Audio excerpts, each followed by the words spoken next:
जय श्री राम साथियों क्या कभी आपने ये सोचा है कि हमारे प्रभु मर्यादा पुरुषोत्तम भगवान श्री राम की आखिर आयु कितनी थी?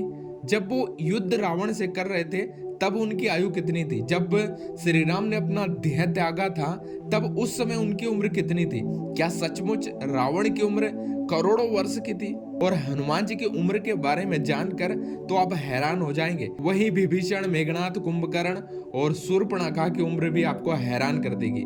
दोस्तों, रामायण हमारे सनातन धर्म के महाकाव्यों में एक विशेष स्थान रखता है। इसमें मौजूद हर पात्र, हर योद्धा से कुछ न कुछ हमें सीखने को मिलता है।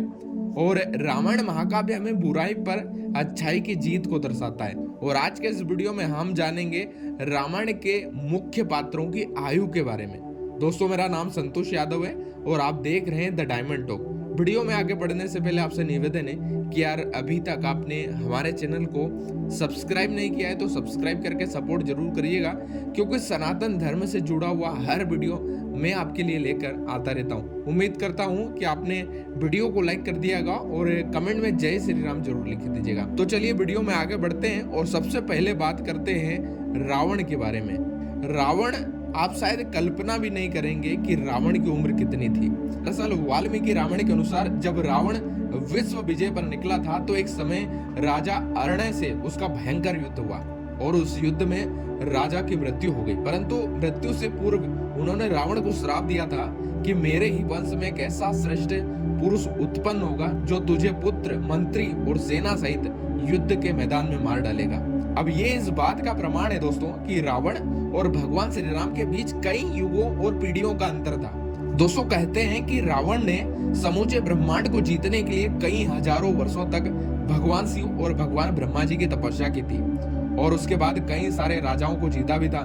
लेकिन इसी संदर्भ को अगर देखा जाए तो 15 लाख वर्षों तक रावण का राज्य था और वह जीवित था। वहीं बात की जाए कुंभकर्ण की तो कुंभकर्ण का जन्म रावण के बाद हुआ था और उसके उपरांत शूर्पणखा और विभीषण, इनके आयु में भी कुछ ही वर्षों का अंतर है। वही विभीषण आज भी जीवित है क्योंकि विभीषण जी चिरंजीवी हैं, तो उनकी आयु के बारे में तो अंदाजा लगा नहीं सकते। दोस्तों, रामायण के बालकांड सर्ग 17 के अनुसार महाराज दशरथ के घर में भगवान विष्णु को पुत्र रूप में अवतरित होते हुए देखकर ब्रह्मा जी ने सभी देवी देवताओं से कहा कि भाई आप भी भगवान विष्णु की सहायता के लिए जाइए और अपनी अपनी शक्तियों का उपयोग करिए।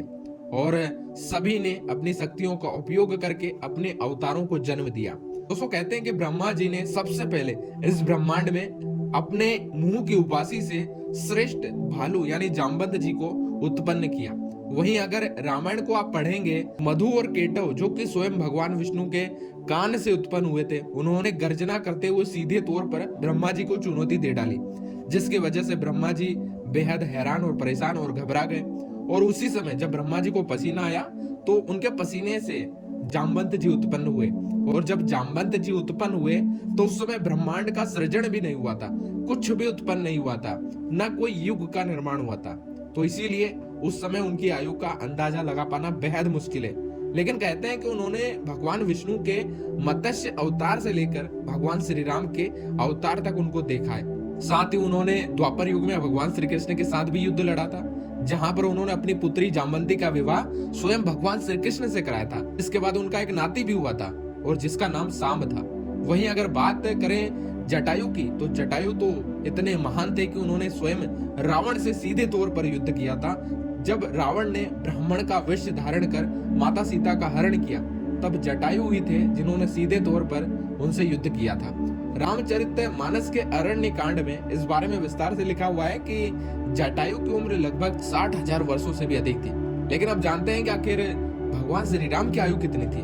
वाल्मीकि रामायण के अरण्य कांड के 47वें सर्ग के अनुसार जब रावण ब्राह्मण वेश में माता सीता का हरण करने के लिए आया तो उस समय माता सीता ने उनसे कहा था कि वनवास प्रस्थान के समय मेरे तेजस्वी पति की आयु 25 वर्ष थी और उस समय माता सीता की आयु 18 वर्ष थी, क्योंकि रावण के साथ युद्ध वनवास के अंत में हुआ था। तो युद्ध के समय भगवान श्री राम 39 वर्ष के थे और माता सीता 32 वर्ष की थी। दोस्तों, महाभारत के अध्याय 146 में इस बात का वर्णन मिलता है कि जब स्वयं भीम की मुलाकात हनुमान जी के साथ हुई तब हनुमान जी ने श्री राम के बारे में बताते हुए कहा कि युद्ध की समाप्ति के बाद 11,000 वर्षों तक भगवान श्री राम ने अयोध्या में अपना राज किया था और उसके बाद वह अपने परम धाम को चले गए। तो दोस्तों इसका अर्थ तो ये हुआ कि भगवान श्री राम की आयु मृत्यु के समय 11,040 वर्ष थी। लेकिन हमारे बहुत से संस्करण इस बात का दावा करते हैं कि सचमुच भगवान श्री राम की आयु 12,000 वर्ष से भी अधिक है। वहीं अगर बात करें लक्ष्मण जी, भरत जी और शत्रुघ्न की, तो उनका जन्म भी श्री राम के जन्म के समय ही हुआ था और वो भी भगवान श्री राम के साथ ही परमलोक को चले गए थे। लेकिन अब बात करेंगे हनुमान जी की, तो कहते हैं कि हनुमान जी का जन्म कुछ महीने पहले हो गया था। कहते हैं कि कौशल्या जी द्वारा भगवान विष्णु के अवतार को श्री राम जन्म देने से ठीक पहले अन्य वानरों के साथ हनुमान जी का जन्म हो गया था। हनुमान जी श्री राम जी से कुछ महीने बड़े थे, तो श्री राम के परम धाम पधारने तक हनुमान जी की आयु श्री राम के समान ही थी। अब हनुमान जी की उम्र के बारे में ज्यादा बात न करें तो बेहतर है, क्योंकि हनुमान जी स्वयं चिरंजीवी हैं और कलयुग के अंत तक हनुमान जी रहेंगे। तो ऐसे में उनकी उम्र का बारे में बात करना बेहतर नहीं होगा। और अब हम बात करेंगे दिव्य वानरों की, जिसमें बाली, सुग्रीव, नल, नील शामिल है। जब ब्रह्मा जी ने समस्त देवों को बताया कि विष्णु जी श्री राम रूप में उत्तीर्ण हो रहे हैं, तो आप सभी लोग उनकी सहायता के लिए धरती लोक पर जाइए। तो सभी ने अपने अंश पुत्र को उत्पन्न किया। सर्वप्रथम देवराज इंद्र ने वानर राज बाली को पुत्र के रूप में उत्पन्न किया। फिर सूर्य भगवान ने सुग्रीव को जन्म दिया। नील अग्निदेव के पुत्र थे और हनुमान जी वायुदेव के पुत्र थे। इसका अर्थ है कि बाली और सुग्रीव हनुमान जी से बड़े थे, लेकिन उनकी आयु में कुछ ही महीनों का अंतर था। लेकिन अगर बात की जाए बाली की, तो बाली छोटी सी उम्र में भगवान श्री राम के हाथों मारे गए। अगर सुग्रीव की बात की जाए तो सुग्रीव तब तक जिंदा थे जब तक भगवान श्री राम ने समाधि न ले ली, क्योंकि उन्होंने भी भगवान श्री राम के साथ ही समाधि ली थी और नल और नील भी उनके साथ ही चले गए थे। तो दोस्तों ये थे रामायण के मुख्य पात्र और उनकी आयु के बारे में जानकारी।